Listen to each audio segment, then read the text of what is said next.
It's called The Breed Apart. You should check it out. Oh, It's pretty sweet. oh, they got any black people in it? Actually, before we start, can we do a quick spoiler at the end that we'll cut out and put separate once the movie's released? Yeah. Okay, cool. Then yes, and surprisingly, he lives towards the end. But we'll cut this part out. But Hey I'm man, I here. was lucky. I was lucky to all of the creature features horrors I've survived, from leprechauns to Megs to rabid dogs. I've survived them all. But I'm here with Paige Kennedy, the one of the stars of, and also did some music on A Breed Apart. And first of all, yeah, I love this movie. It's a incredible amount of fun, and it's funny. It's stressful at times, and the dog action and everything is just really fun to watch. Guess what brought you onto this movie? The offer came in from my manager for opportunity to be a part of another creature feature where you take an amalgamation of different scurvy characters and social media influencers. Thought it would be an interesting thing to do. The character was not written the way that you see them initially. It was called Farmer John, and it was a different, it looked different than me. And so we gave them a new idea of something that could be different and interesting, and they were amenable to it, the First Brothers, and we were able to create the first rapper slash farmer. And there you have it, Big Farmer J. What was the character like originally? Probably like a big white guy, country farmer So, person. so you got typecast into that. Yeah, right. I had to switch it up on them then. So you've done this and you've done the Meg. What is it about these kind of creature features? Because they're incredible amount of fun to watch, and I assume you keep going back to these, and you must like doing them. What is it about these kind of movies that you enjoy?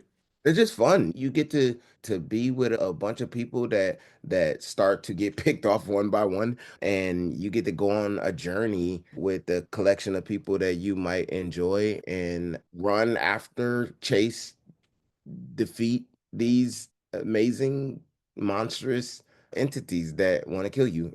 So that's always fun, especially when you get to survive. What are some of the funner aspects of making a movie like this, and then what are some challenges that might come up? Some of the funner aspects are the camaraderie that you get with the other actors when you are going out of a different country and you are performing with these people and you hang out with them and you get to know them and know their stories and you get to go through this journey with them. And some of the challenges is being in a new country. A few of us got E. coli, one got salmonella. I sprained my ankle and it was like a big, huge golf ball and still had to figure out a way to push through it and finish the film. There's challenges, but there's also triumphs as well. Yeah, and then also you have a music career, and you've had some songs on the soundtrack here.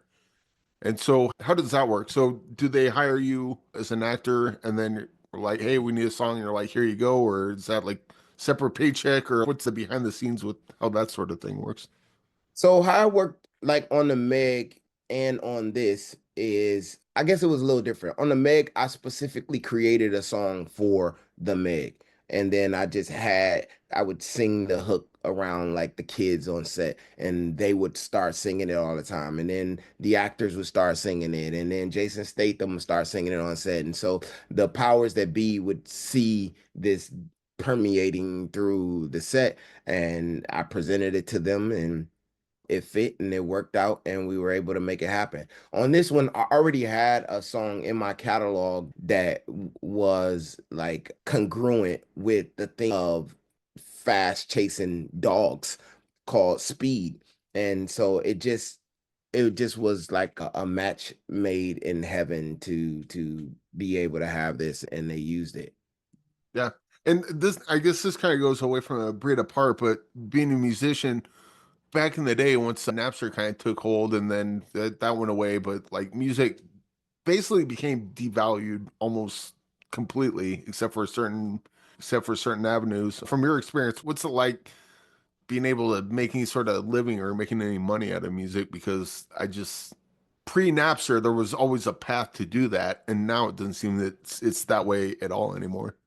Yeah, it's not that way at all. I make music because I love it, because I have a voice that I feel is unique and a perspective that is different that I want to disseminate to the world and that I want to be indelible long after I'm gone. And so, for the most part, if I'm being candid here, I pay to be a rapper. I use my acting money to give out my true art to the world because I don't really get paid to be a rapper. I don't really do shows very often, and that's typically how rappers nowadays make their money because you can't make money off streaming unless you are Drake or Kendrick or somebody who gets the preponderance of streams, which I don't get, or if you get sync. So if you put your music in big enough IP, then you can make money that way. But typically, you don't make a lot of money being a rapper. Yeah, it's kind of sad that just art, just in general, is pretty devalued. And that on one hand, I guess it's cool because the only people that do it are the people that really want to do it. But at the same time, it's like they might not be as prolific as they otherwise might be because then they got their day job or they got their other hustles going on. And so they can't really maybe focus on that as much as they'd like to. Yeah. But anywho, yeah, as an actor, what's some tools you've developed along the way that like coming into a breed apart?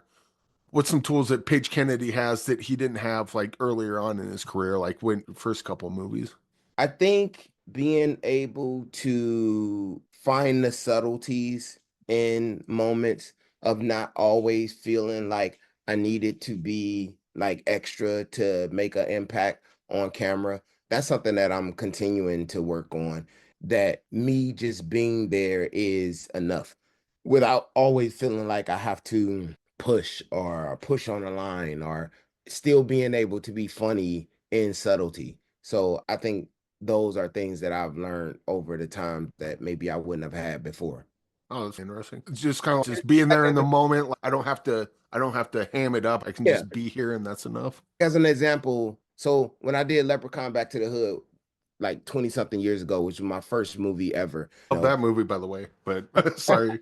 so all my lines would be like how Chris Tucker would be in Friday. Everything would be just over exaggerated in the histrionics of it, right? But you take a breed apart, I have a joke where if I do it deadpan, it's actually funnier. If I were to say, if we run into those dogs, he definitely asking for the Wi-Fi password. You know what I'm saying? If I just say it straight where you don't see it coming and then the punchline hits, it's still funny as opposed to me feeling like I had to ham that up like I would have done before. So Yeah. there's an example. And guess what, in on this, just get a movie recommendation from you. Something that like a movie that's maybe personal to you or something that's this movie's really good and no one ever talks about it. That I've done or Actually both. One that you've done or just one that you like, one that you've seen that you like. oh, one that I've seen that I've a movie that I've seen that I've liked. Oh man, you put me on the spot there. I see so many movies. I Oh, feel that. Magazine Dreams with Jonathan Majors. To me, he gave the best performance of the year. And if you haven't seen that, that is a movie, especially like if you like acting, like that is a movie that will blow you away. I saw it multiple times. All right. Thanks for Um, joining me. Breed Apart will be in theaters on demand and on digital on May 16th. And if you can see it in theaters, please do because this movie is amazing. I cannot imagine watching this with a crowd. It'd just be so much fun.